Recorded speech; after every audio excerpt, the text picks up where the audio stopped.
Let me now hand over to Peter Taylor, Head of the Energy Technology Policy Division at the IEA and coordinating author of this publication, to provide you with the much more details of the publication.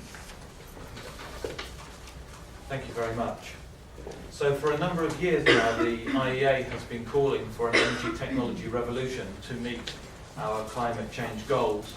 And in our newest edition of Energy Technology Perspectives, we look to see whether we can see signs of this transformation happening and what more we need to do to combat climate change and to improve energy security.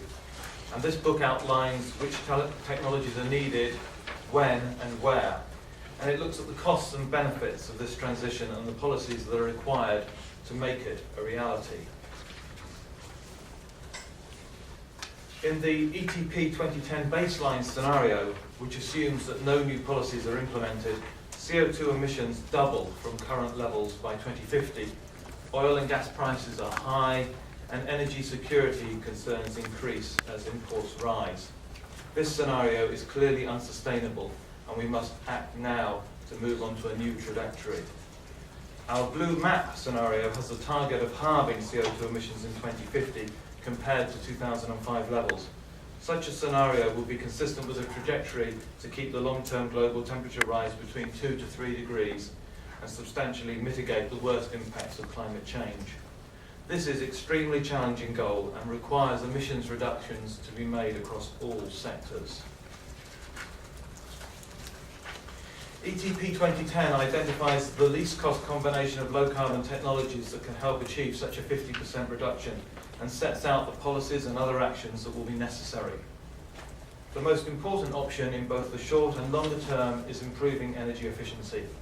Improved energy efficiency in the end-use sectors accounts for 38% of total emissions reductions in 2050 and more than that in earlier years.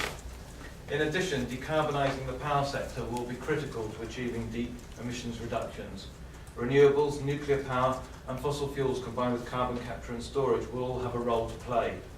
Particularly after 2030, we will also need new technologies in the end-use sectors of buildings, transport and industry. The transition to a low-carbon economy will not only tackle climate change, but can also provide energy security benefits for many countries that are heavily dependent on fossil energy imports. In the blue map scenario, the world's dependency on fossil fuels in primary energy consumption is reduced from 81% today to 46% in 2050. Coal, oil and gas demand in 2050 are all lower than today. For instance, global oil consumption is reduced by about 27% in 2050 compared to current levels. This saving is roughly equivalent to the present annual oil consumption of the United States and Canada combined. In contrast, nuclear, biomass and other forms of renewable energy will meet an increasing share of our primary energy needs. But even so, fossil fuels, and you remember just less than 50% in 2050, will remain an important element of the world's energy supply for the foreseeable future. The transition to a low-carbon economy could also herald a new age of electrification. In the baseline scenario, fossil fuels will continue to dominate the power sector, accounting for around 2/3 of global energy generation in 2050, which is about the same as today. However, in the blue map scenario, the power sector will be essentially decarbonised.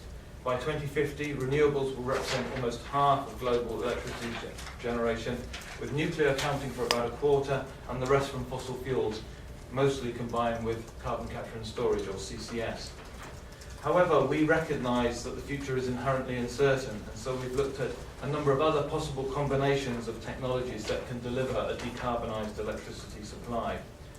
So in our high renewables scenario, 75% of global energy production would come from renewables by 2050. This scenario is slightly more expensive than the least cost blue map scenario, with electricity prices about 10% higher than blue map. Solar and wind are the most important renewable technologies, and each could generate between 20 and 25% of total global electricity generation by 2050. We also have a high nuclear case, in which the share of nuclear power would reach 38% of the total electricity generation in 2050, compared to 24% in the blue map scenario. Electricity prices in this high nuclear case are actually around 10% lower than the blue map case, but would require rates of capacity additions of nuclear that we've not seen in the past. And as I said at the beginning, achieving a decarbonised electricity supply opens up the possibility of using electrification as an emissions reduction option across many end-use sectors. Today, electricity represents about 17% of final energy demand, but in our blue map scenario, this rises to 28% in 2050. And this is due particularly to a significant penetration of electric vehicles in transport, but other electrical uses such as heat pumps in buildings gain an increasing share. Achieving a decarbonised power sector will require massive investments in low-carbon power generation technologies as shown in this figure.